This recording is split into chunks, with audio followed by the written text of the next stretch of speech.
The asphalt screamed beneath carbon fiber wheels as Officer Reynolds lunged forward, his thick hands slamming into the sleek racing chair.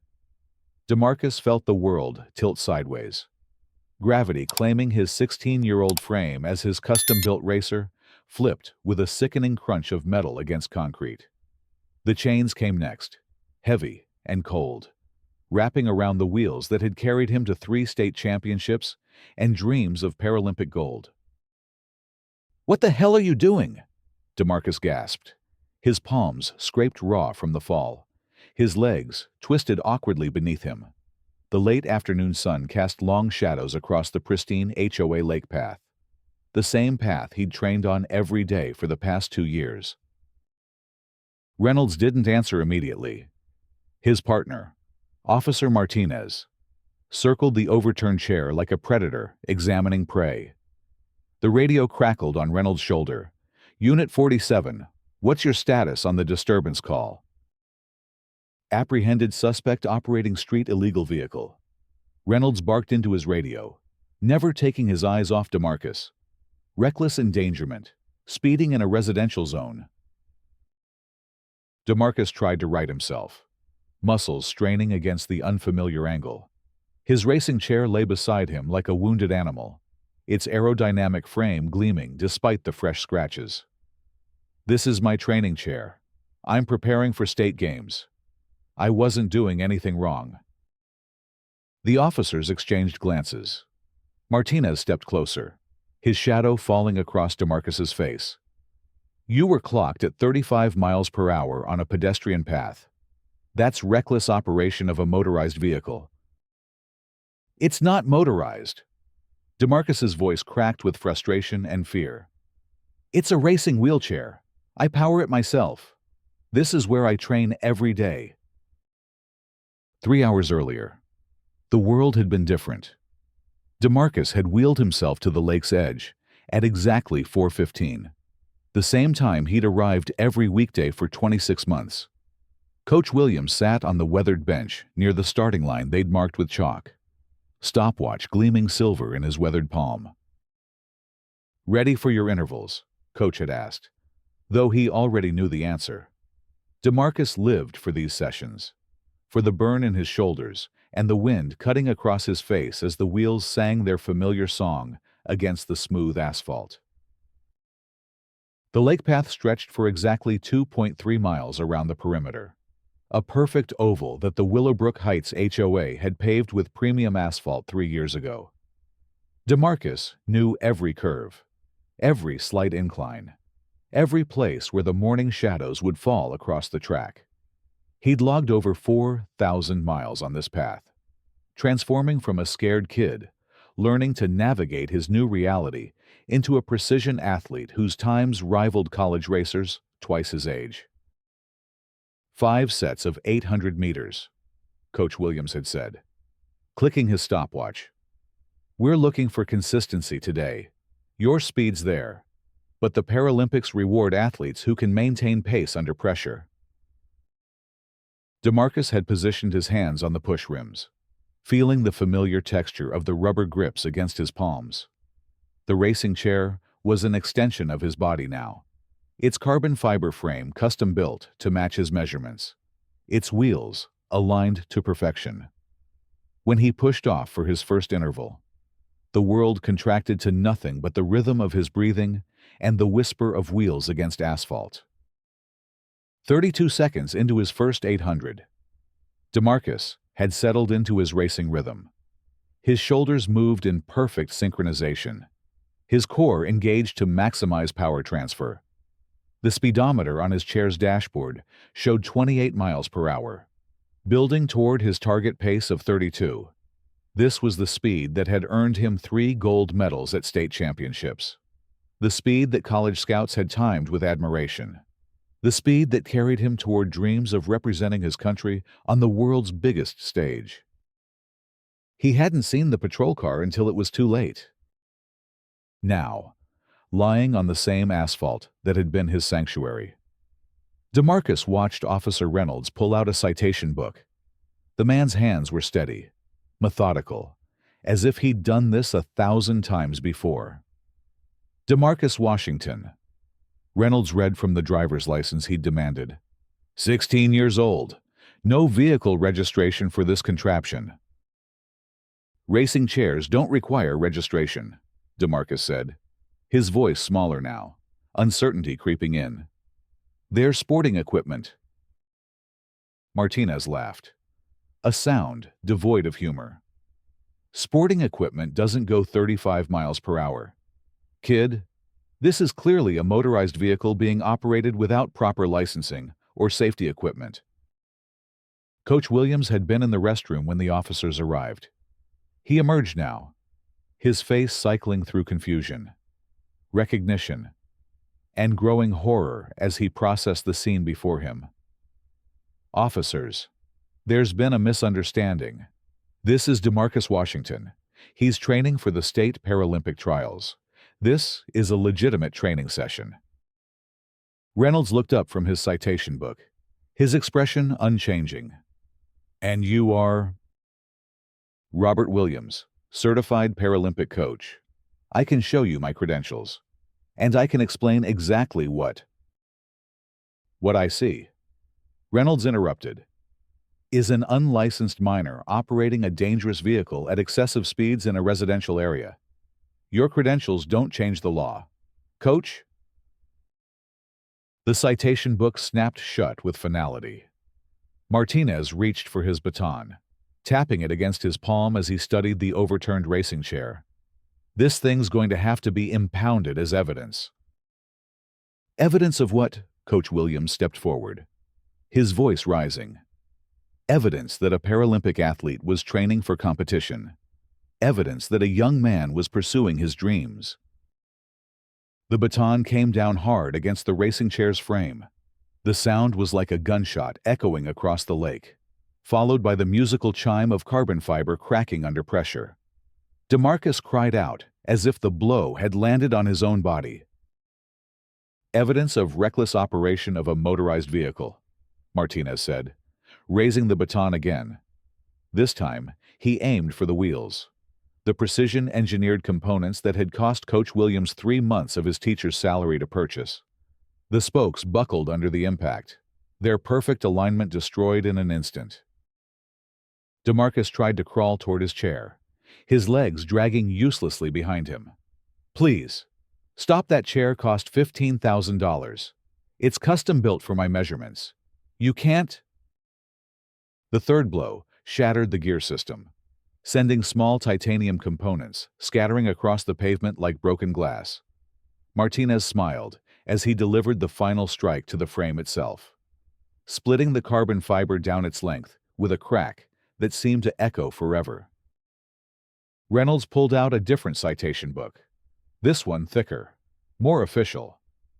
DeMarcus Washington, you're being cited for reckless operation of a motorized vehicle.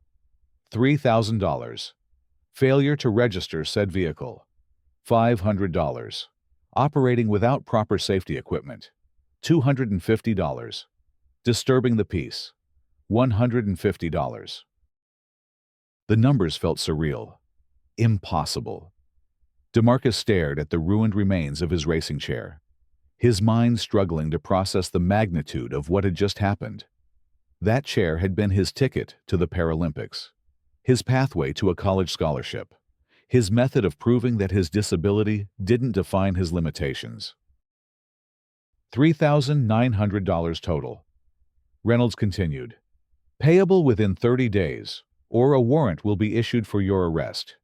Given your age, failure to pay will result in referral to juvenile court, where additional penalties including detention may apply. Coach Williams's face had gone pale. This is insane. This is absolutely insane. Do you realize what you've just done? Martinez stepped closer to the coach, his hand resting on his service weapon. What we've done is enforce the law. If you have a problem with that, you're welcome to file a complaint with the department.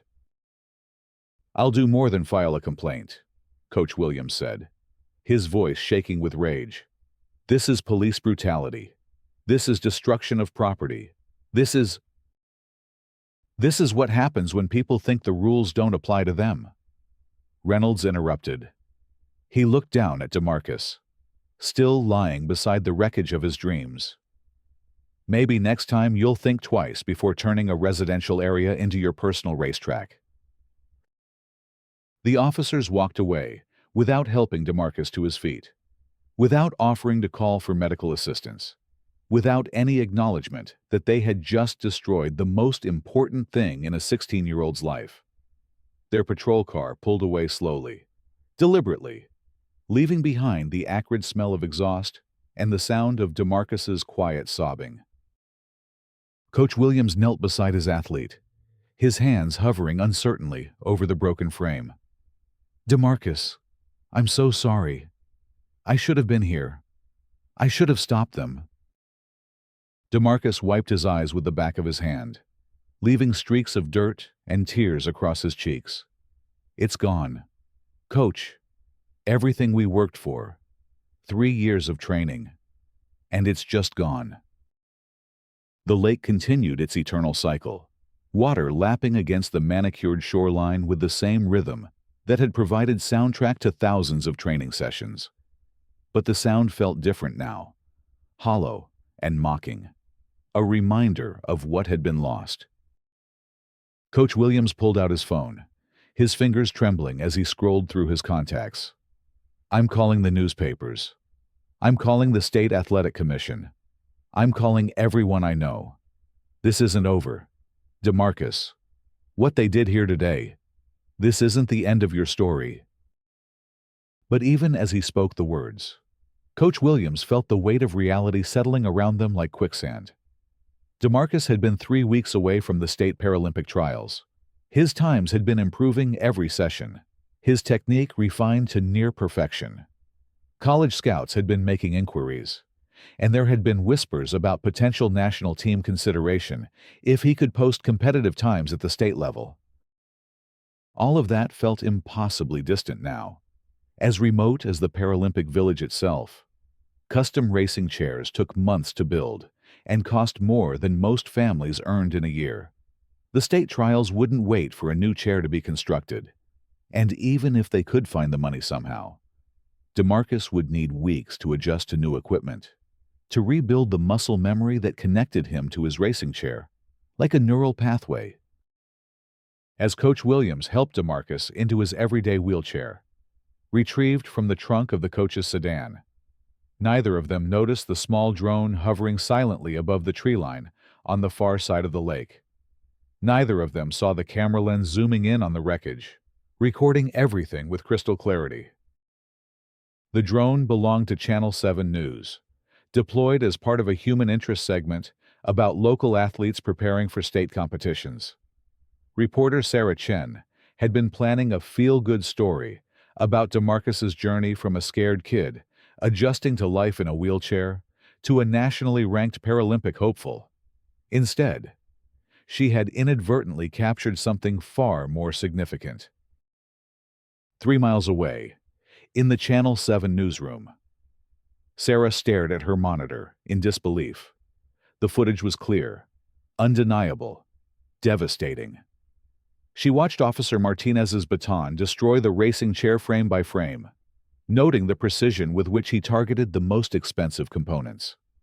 She listened to the audio, to DeMarcus's pleas, and Coach Williams's desperate explanations falling on deaf ears. "This is going to explode," her producer said, looking over her shoulder at the screen. "This is national news." Sarah nodded, already mentally crafting the story that would change everything. But first, she needed to make some phone calls. She needed to verify something that she'd spotted in the footage, something that neither the officers nor Coach Williams seemed to realize. The racing chair that had been so methodically destroyed wasn't just expensive sporting equipment. Sarah had zoomed in on the frame during post-production, enhancing the image until she could clearly see the small seal embedded in the carbon fiber. It was the official seal of the state of California, issued only to equipment used by officially sponsored athletes. DeMarcus Washington wasn't just a Paralympic hopeful. He was the current Youth Paralympic Ambassador for the state of California, personally selected by Governor Martinez herself. His racing chair had been partially funded by the state's Adaptive Sports Initiative, a program designed to support promising disabled athletes from low-income backgrounds. Sarah reached for her phone and dialed the governor's office. The next morning dawned gray and sullen over Willowbrook Heights, matching DeMarcus's mood as he sat at his kitchen table, staring at the citation that would consume his family's savings and still leave them short by over $2,000. His mother, Patricia, bustled around the small kitchen, packing his lunch with the same care she'd shown every school day for the past 11 years. But her movements were mechanical, distracted. "We'll figure this out, baby," she said for the 5th time since yesterday evening. "We'll find a way to pay the fine. And we'll find a way to get you another chair." They both knew she was lying. Patricia worked 2 jobs already, cleaning offices downtown during the day and stocking shelves at the grocery store 3 nights a week, even with Coach Williams's offer to help with fundraising. The numbers didn't add up. DeMarcus's Paralympic dreams hadn't just been damaged, they'd been executed. The knock on the door came at exactly 7:30, just as DeMarcus was preparing to leave for school. He opened it to find Coach Williams standing on the porch, his face illuminated by excitement and something that looked like disbelief. "Turn on Channel 7, Coach Williams said without preamble. "Right now." Patricia emerged from the kitchen, dish towel still in her hands. "Robert, what's wrong? You look like you've seen a ghost." "Better than a ghost," Coach Williams said, following them into the living room. "Turn on the news, Channel 7. The television flickered to life just as the morning news segment was beginning. Sarah Chen's professional smile filled the screen, but her eyes held an intensity that suggested this was more than routine reporting. "Good morning. I'm Sarah Chen, with a developing story that has reached the highest levels of state government. Yesterday afternoon, in what was supposed to be a routine training session, a 16-year-old Paralympic athlete was brutally assaulted by police officers who destroyed his custom racing equipment and issued nearly $4,000 in citations." The footage began playing, and DeMarcus watched his own nightmare unfold on television. There was his racing chair, gleaming in the afternoon sun. There were the officers, approaching with authority and arrogance. There was the moment when everything changed, when his world tilted sideways and crashed to the ground. "The athlete in question is DeMarcus Washington," Sarah continued as the footage rolled, "who has been California's Youth Paralympic Ambassador for the past 18 months. His racing chair, which was systematically destroyed by Officer Martinez, bears the official state seal and was partially funded through California's Adaptive Sports Initiative." Patricia gasped, her hand flying to her mouth. "DeMarcus, did you know about the state seal?" DeMarcus shook his head, unable to speak. He had known about his ambassadorship, had received the official notification letter from Governor Martinez's office the previous year, but he hadn't realized the significance of the seal on his chair, hadn't understood that it marked him as more than just another young athlete chasing dreams. On screen, the footage continued. DeMarcus watched himself pleading with the officers, watched his racing chair die under Martinez's baton, watched Coach Williams's desperate attempts to explain what they were destroying. But now, the footage had context.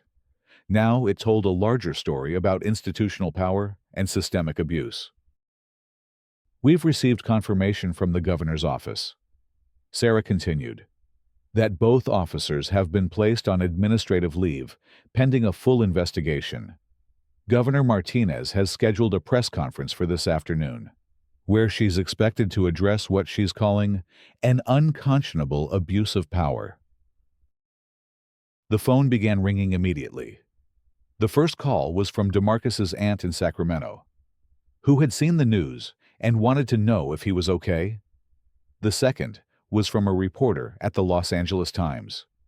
The third was from someone claiming to represent a racing wheelchair manufacturer who wanted to discuss equipment replacement.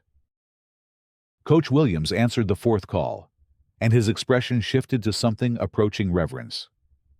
"Yes, ma'am. He's right here." "Yes, ma'am. I'll put him on." He handed the phone to DeMarcus, mouthing silently, "It's the governor." DeMarcus took the phone with shaking hands. "Hello." "DeMarcus, this is Governor Martinez.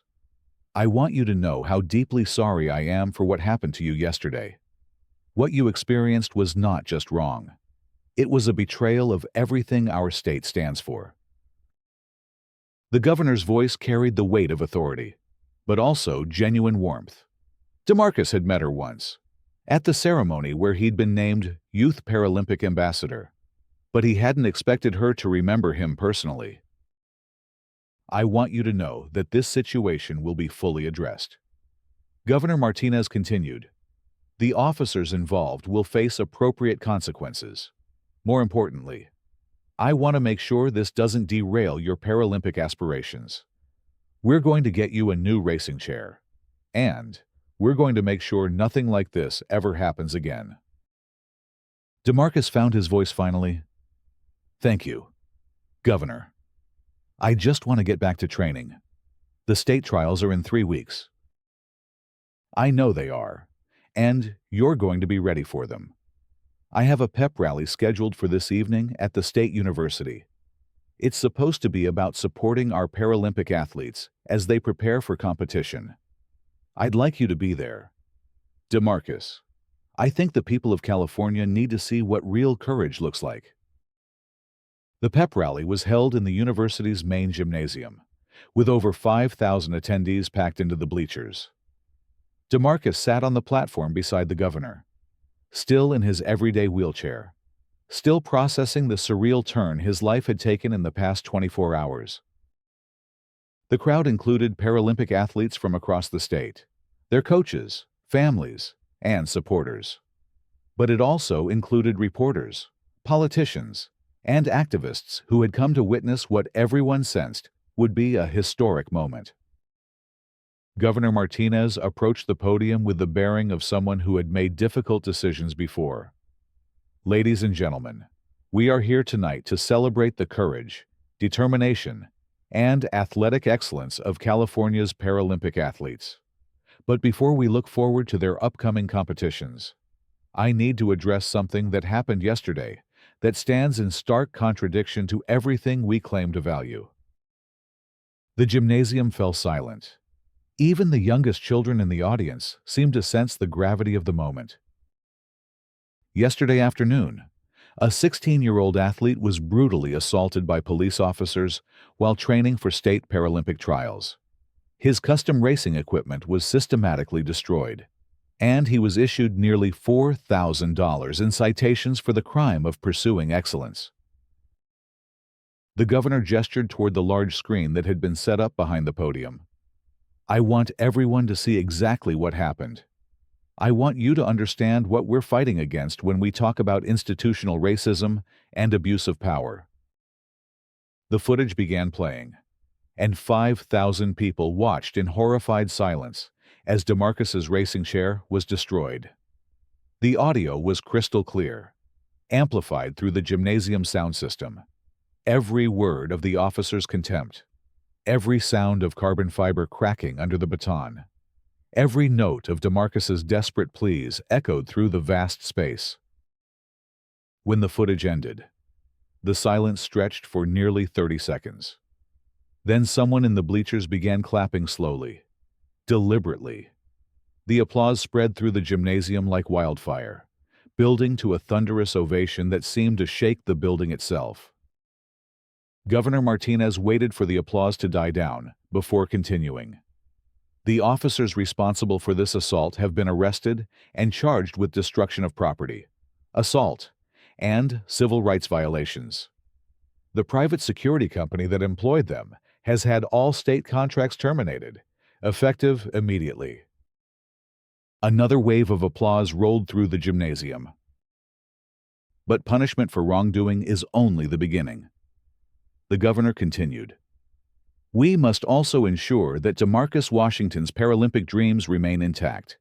Tomorrow morning, he will receive a custom racing chair worth $25,000, donated by Olympic Equipment Manufacturing in partnership with the state's Adaptive Sports Initiative. DeMarcus felt tears running down his cheeks as the crowd erupted again. Coach Williams, sitting beside him, was openly weeping.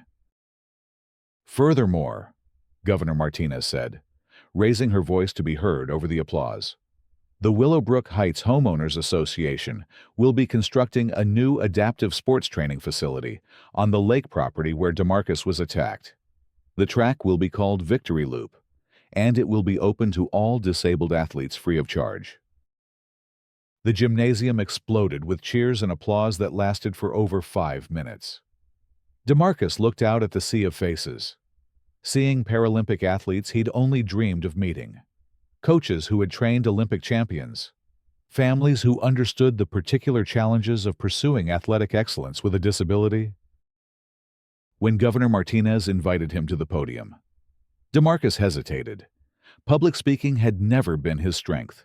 His confidence had always come from his ability to let his racing times speak for themselves.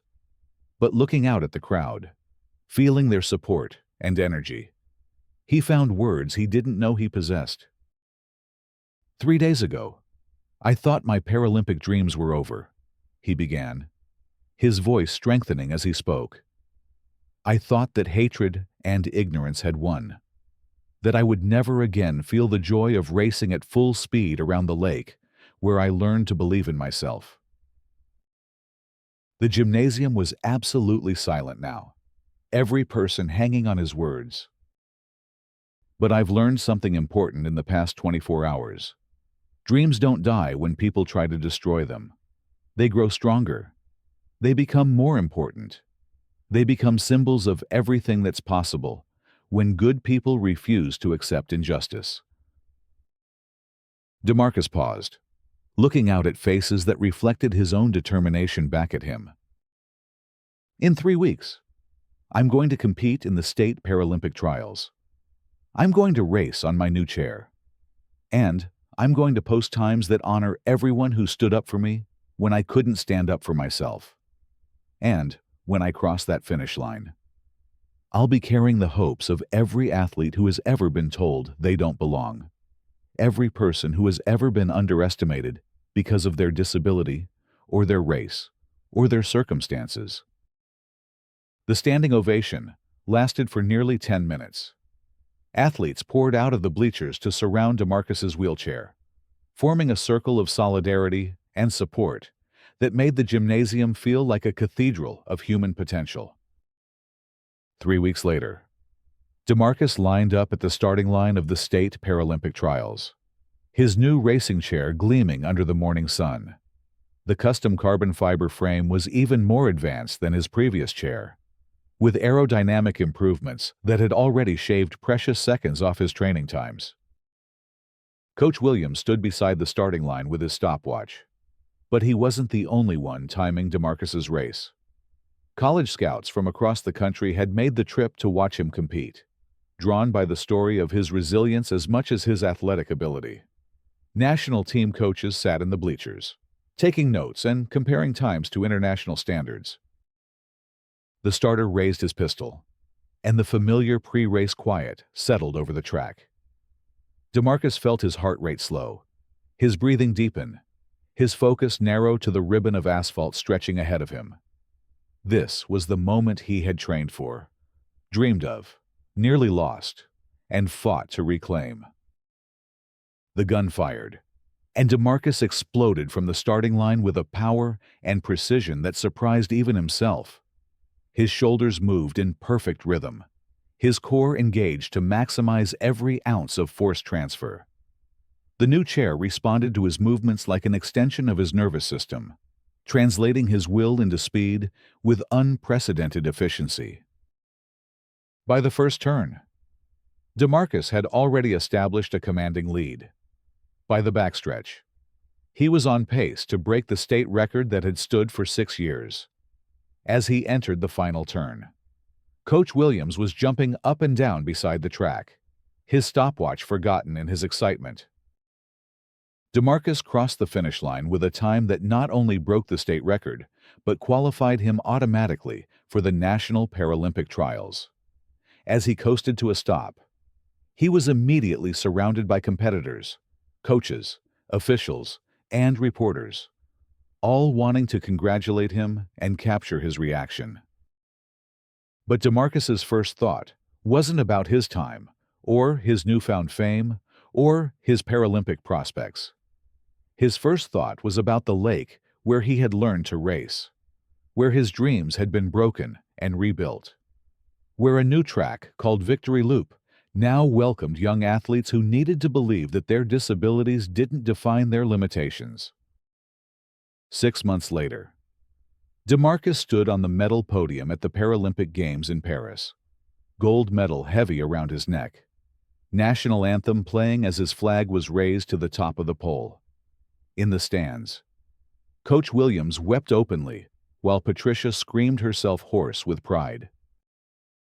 The victory ceremony was broadcast live around the world, but the cameras also captured a smaller, more intimate moment. As DeMarcus wheeled away from the podium, he pulled out his phone and called Governor Martinez, who had been watching from her office in Sacramento. "Governor, I did it. I kept my promise." "No, DeMarcus, you did much more than that. You proved that excellence can't be destroyed, only delayed. You proved that justice, when combined with determination, becomes unstoppable."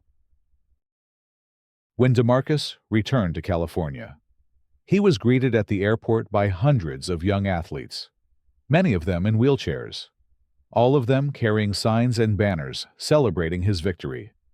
The procession to Victory Loop, the adaptive track built on the site of his assault, stretched for miles through the streets of Willowbrook Heights. At the dedication ceremony for the permanent Paralympic training facility that would bear his name, DeMarcus spoke to a crowd that included many of the same faces who had supported him through his darkest moment. "This track isn't just about racing," he said, his Paralympic gold medal catching the afternoon sunlight. "It's about proving that our dreams are stronger than their hatred. It's about showing that when communities come together to support excellence, nothing can stand in the way of human potential." He gestured toward the sleek curves of Victory Loop, where young athletes were already training, their racing chairs singing against the smooth asphalt with the same music that had once filled his own heart with joy. "Every athlete who trains here will carry forward the lesson that we learned together, that adversity doesn't destroy champions. It creates them. That injustice doesn't end dreams. It transforms them into something more powerful than we ever imagined possible." As the ceremony concluded and the crowds began to disperse, DeMarcus remained beside the track, watching the young athletes practice their starts and perfect their racing lines. Coach Williams approached quietly, his presence a comforting constant in a life that had been transformed by both tragedy and triumph. "Regrets?" Coach Williams asked, though he already knew the answer. DeMarcus shook his head, his eyes following a 12-year-old girl as she completed her first successful lap at racing speed. "None. If I hadn't been attacked that day, I never would have understood how strong our community could be. I never would have realized that my story could inspire other people to chase their own dreams." He paused, remembering the sound of his original racing chair breaking under Officer Martinez's baton, remembering the feeling of helplessness and despair that had seemed insurmountable. Sometimes, the worst thing that happens to you becomes the reason you discover your true purpose. DeMarcus continued, "I thought I was just training to be a Paralympic athlete, but I was really training to be a symbol of what's possible when people refuse to accept injustice." The sun was setting over Victory Loop, casting long shadows across the track that had risen from the ashes of hatred and ignorance. Young athletes continued their training sessions, their laughter and encouragement echoing across the water where DeMarcus had once trained alone, dreaming of Paralympic glory and never imagining that his greatest victory would be the transformation of his community's understanding of human potential. As the last training session of the day concluded, DeMarcus wheeled slowly around the track one final time, savoring the familiar sensation of perfect wheels on smooth asphalt. The track that had been built to honor his resilience now belonged to every young athlete who would follow in his path, every dreamer who needed to believe that their limitations were just starting points for extraordinary achievements. Victory Loop stretched before him like a promise, its curves embracing infinite possibility, its straightaways extending toward futures that could only be imagined by those brave enough to believe that their dreams deserved to become reality. The sound of his wheels against the asphalt was no longer just the music of his own ambition, but the symphony of a community that had learned to transform tragedy into triumph, injustice into opportunity, and individual dreams into collective inspiration. In the growing darkness, the track lights flickered on automatically, illuminating the path for tomorrow's athletes, tomorrow's dreams, and tomorrow's victories that would build upon the foundation of courage and community that had risen from one young man's refusal to let hatred define his destiny.